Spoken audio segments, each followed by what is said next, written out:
Mukunda jewellery హనుమకొండలోని అతిపెద్ద jewellery mart December 14న గొప్ప ప్రారంభం.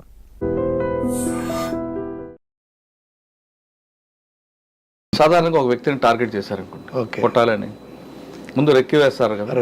రెక్కి వేసిన తర్వాత ఆపరేషన్ సక్సెస్ అయిన తర్వాత అక్కడి నుంచి మీరు ఎలాగ ఎస్కేప్ అవుతారు? అంటే ముందు ఏపీటీ పెట్టుకుంటారా? ఏపీటీ ఉంటుంది.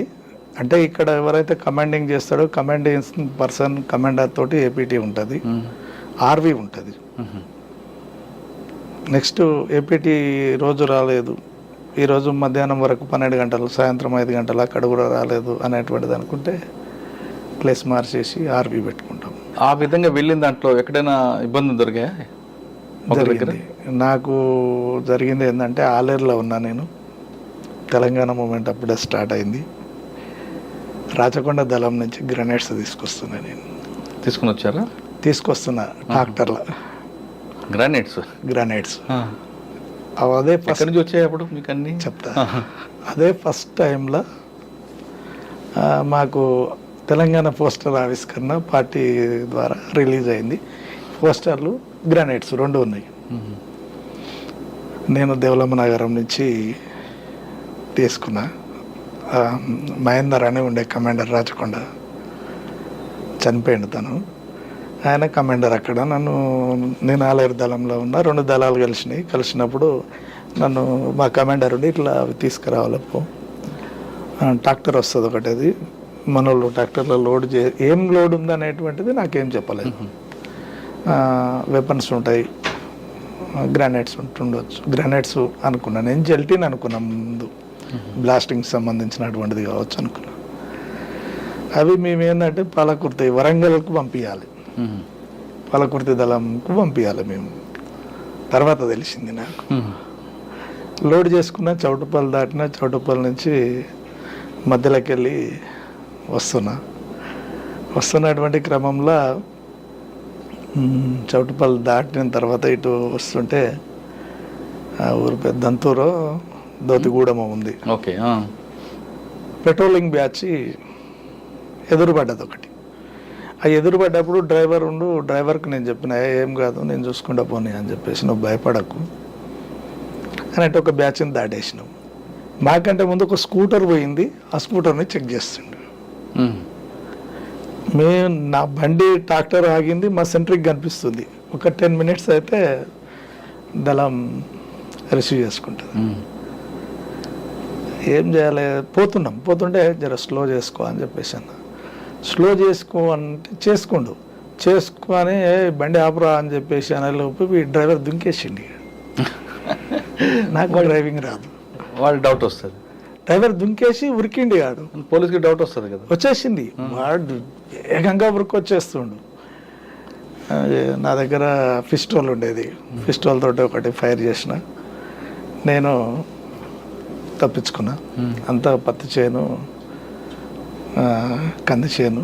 ఇంక అందులోకి వెళ్ళి మళ్ళీ పోచంపల్లి నుంచి మళ్ళీ భువనగిరి నుంచి మళ్ళీ నాగిరెడ్డిపల్లి నుంచి వంక మామిడి కాడ నాకు ఆర్వి నడుచుకొని. ఇదంతా ఇక తిరుగుకుంటూ వచ్చే వరకు 2 రోజులు పట్టింది నాకు. ఇది ఎట్లానన్నా చేసి మనం పోచంపల్లి దాటి వెళ్ళేసిపోవాలి, భువనగిరి ఏరియాకి పోవాలి అని చెప్పేసి మళ్ళీ అట్లా పోయి భువనగిరి మళ్ళీ ఇదంతా తిరుగుకుంటా అవసరం అనుకుంటే బస్సు, అవసరం అనుకుంటే ఇది ఎక్కుంటా అన్నీ చినిగిపోయినాయి, కాళ్ళ చెప్పులు పోయినాయి, అన్ని ముళ్ళు, రక్తం అంతా ఎక్కడికక్కడ రక్తాలు వెళ్తుంటే తుర్కగూడెం అని ఉంటుంది, అక్కడ మిలిటెంట్స్ ఉంటారు. ఇక నన్ను చూసి, అన్న ఇట్లా అయింది ఏంటంటే, ఏం కాలేదు, ఒకటి ఎన్కౌంటర్ అయింది, మిస్ అయినా, ఫైరింగ్ చేసిర్రు అని చెప్పేసి అన్న. దళం చూస్తూనే ఉంది. నేను అయిపోయింది అనుకురా ఆ రోజు కూడా.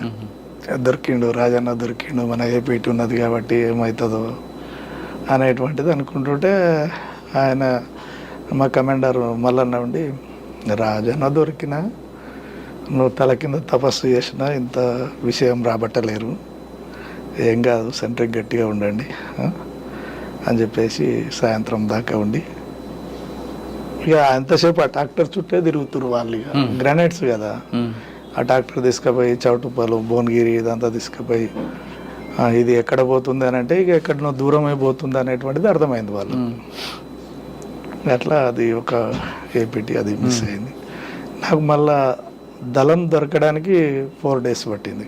మీకు ఆర్వీకి కూడా రాలేదు. అది ఒకటి ఇబ్బంది అయింది.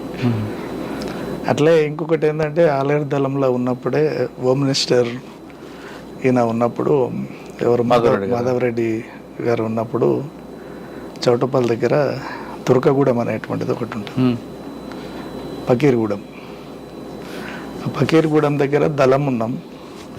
రాచకొండ దళానికి ఏపిట్టుంటే ఐలన్ అని మా దళంలో షాక్ నెంబర్ ఉండే ఆయన, ఇంకొక ఆయన తుపాకుల నరసింహ అని ఇద్దరు కలిసి ఏపీటీ వేయించారు. ఒక బావి దగ్గర ఆగిరు. చిన్నది పెద్దది బావి, రౌండ్ బావి, ఊరు పక్కకు. మేము కొంచెం దూరంలో ఉన్నాం. తను మాకు రాత్రి 2 గంటలకు ఏపీటీ ఉంటుంది ఆడ. మేము వేరే నుంచి వస్తున్నాం కాబట్టి ఆ 2 గంటలకు మళ్ళా టైం అయింది. ఆ నుంచి కొంచెం దూరం వస్తే ఏపీటీ ప్లేస్ ఉంటుంది. ఆడికి వీళ్ళిద్దరు రావాలి. ఎవరిద్దరు? ఈ ఐలన్న తుపాకుల నరసింహ ఇద్దరు రావాలి. ఇద్దరిని పంపించినాం. వాళ్ళని రిసీవ్ చేసుకోవడం కోసం మేము వెళ్తుంటే ఈ కామ్రేడ్ నర్సన్ ఏం చేసిండే, నిద్రపోయి ఉన్నాడు కాబట్టి కాచగడ్డి అనేటువంటిది బాగా హైట్ పెరుగుతుంది. అవునా? ఆ గడ్డి చూసుకోకుండా గుడిసెలకెళ్ళి లేచిండు. డైరెక్ట్ సెక్క వచ్చేసిండు బాయిలకు. బాయిల పడిపోయిండు. అయ్యో. కడీలు అంటే మోటార్ పొండిషన్ పెట్టడం కోసం కడీలు అట్లా ఇనుప రాడ్స్ పెట్టారు. ఆ ఇనుప రాడ్స్ మీద పడి ఆ కామ్రేడ్ అందులో చనిపోయాడు. దగ్గర దగ్గర ఒక 15 కోలాలు ఉంటుంది ఆ బావి కిందికి. పెట్రోలింగ్ బ్యాచ్లు తిరుగుతున్నాయి. ఇక కొంత కామ్రేడ్స్ అంతా డిస్టర్బ్ అయ్యారు.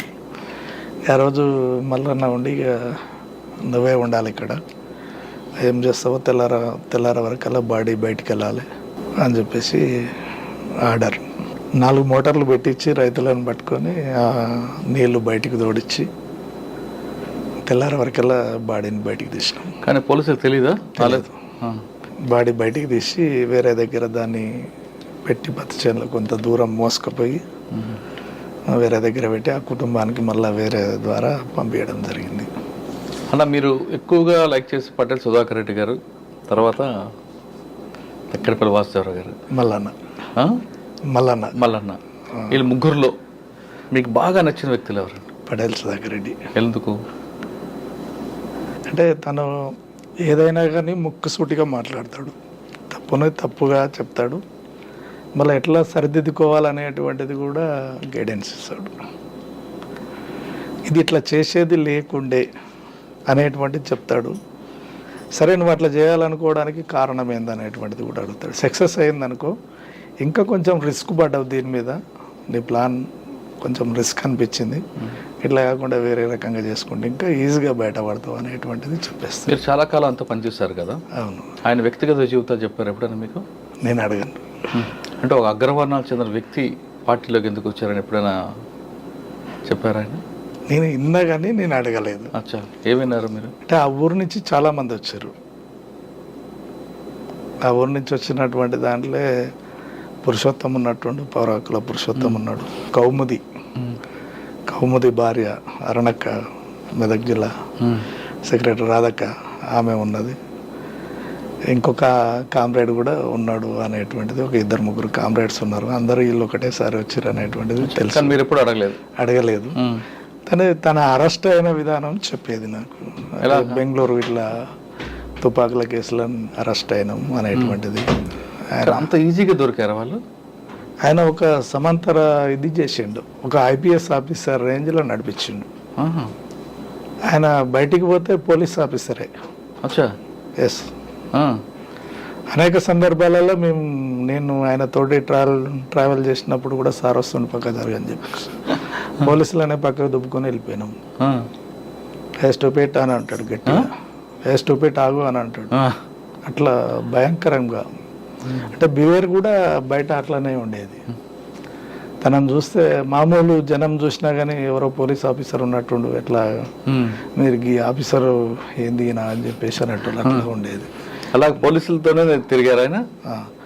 ఆయనకు సైరన్ బండి కథాకర్. ఫస్ట్ అరెస్ట్ కాకముందుకు సైరన్ బండి ఉండేది ఆయనకు. తుపాకుల స్మగ్లింగ్ చేసి పార్టీకి తుపాకులు అన్నీ ఆయన ద్వారానే వచ్చినాయి ఫస్ట్ స్టార్ట్. ఎక్కడి నుంచి? బెంగళూరు, పూణే, వివిధ రకాల నుంచి. ఆయనకి సైరన్ బండా? సైరన్ బండి. పార్టీ ఇచ్చిందా? పార్టీ ఇచ్చుడు కాదు, ఆయనకు ఒక నెట్వర్క్ అంతే, ఇక పార్టీ మనిషే. కానీ పోలీస్ బండి వచ్చినప్పుడు పోలీసులు అనేవారు కదా. ఎందుకు అడుగుతారు? ఇప్పుడు ఈ స్టేట్ కదా సార్, ఇప్పుడు ఈ బెంగళూరు వరకు ఆయన బండి పోతే ఆపేదే లేదు. రెండు కుక్కలు, కథ, కార్ఖానా అట్లా మెయింటైన్ చేసిండు. సంజయ్ దత్ లెక్క ఉంటాడు మనిషి, హైట్, పర్సనాలిటీ. వాళ్ళ ఉండేటువంటి అంతకంటే ముందు ఉండేటువంటి నెట్వర్క్ అంతే ఉండేది. ఆయన బయటనే అరెస్ట్ అయ్యింది కదా, తర్వాత లోపలికి వచ్చేసి ఆ స్టైల్లో ఉండేది. అంటే బెంగళూరులో అరెస్ట్ అంటారు, వాస్తవం అనేది? వాస్తవం. డైరెక్ట్ పులంజన దొరికినప్పుడు, ఈయన దొరికినప్పుడు పులంజన కూడా దొరికేదట. నేను అరెస్ట్ అయినా అని పెట్టేసిండు. పోలీసులే మాట్లాడిచ్చారు, ఎస్ఐబి వాళ్ళు. డానియల్ సార్ వాళ్ళు ఉంటారు, డానియల్ గురించి బాగా చెప్పేది ఆయన. ఎందుకు ఆయన మీద? ఈయనను బాగా ఇంట్రాగేషన్ చేసింది వాళ్ళే. డానియల్ అనేటువంటిది చెప్పేవారు. ఎవరు? డానియల్. ఆయనను మేము చూడలేదు కానీ విన్నాం. తను ఫోన్ చేసి మాట్లాడనగానే మాట్లాడుతుంటేనే నేను అరెస్ట్ అయినా అంతే. ఇంకా విపరీతమైన కొట్టుడు, ఆయన చేయిలు, కాళ్ళు అన్నీ పని చేయకుండా కొట్టేసారు. అంత చిత్రవద పడిండు. ఆయన దొరికిన టైంలో ఆయన నోరు విప్పితే ఆయుధ కర్మాగారాలే బయటపడేటి. ఒకటే ఏమో దొరికింది లాస్ట్కు. అన్ని డబల్ బ్యారల్స్, సింగిల్ బ్యారల్స్ ఒక 1500, 1600 సింగిల్ బ్యారల్స్ దొరికినాయి. కానీ పోలీసు చూపించలేదు దాన్ని మీడియాకు అనేటువంటిది ఒకటి ఉండే. అరెస్ట్ చేసి తర్వాత చంచల్గూడ జైలు తీసుకొని ముషీరాబాద్ జైలు ఇచ్చారు. తర్వాత బెయిల్ మీద బయటకు వచ్చారు. వచ్చి తిరిగి మరి పార్టీలోకి వచ్చారు. అరెస్ట్ బయటకు వస్తున్నప్పుడు పోలీసులు పట్టుకోలేదా ఆయన? నిఘా లేదా?